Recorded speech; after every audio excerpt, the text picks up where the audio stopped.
రఘురామకృష్ణరాజు కేసులో కొత్త కొత్త మలుపులు తిరుగుతోంది.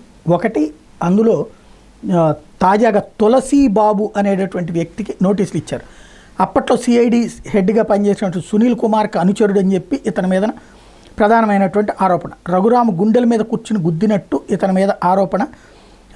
తనని ఇప్పుడు తులసిబాబునికి ప్రకాశం జిల్లా ఎస్పీ ఏఆర్ దామోదర్ నోటీసులు ఇచ్చారు.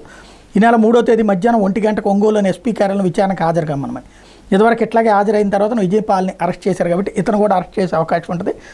అట్లాగే సిఐడి కస్టడీలో ఉన్నప్పుడు తులసిబాబు తన గుండెల మీద కూర్చొని పిడిగుద్దులు గుడిపించి చంపేందుకు ప్రయత్నించారన్నది రఘురామకృష్ణరాజు ఆరోపణ.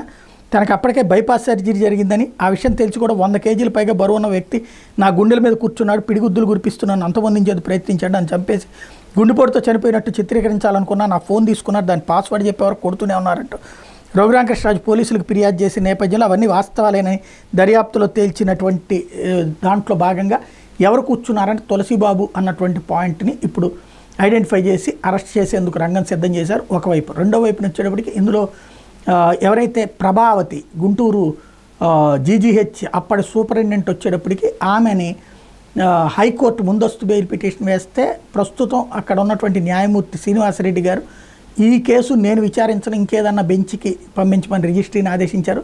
అయితే అర్జెంటుగా చెయ్యాలి అంటే శుక్రవారానికి లోపు చేయమని చెప్పి శుక్రవారానికి లిస్టింగ్ చేయమని కోరారు, ఆదేశించారు అక్కడ రిజిస్ట్రార్ని. కాబట్టి ఇప్పుడు ఈ లోపుగా కావాలంటే ఆమెను అరెస్ట్ చేస్తారా ఏంటనేది చూడాల్సి ఉంది.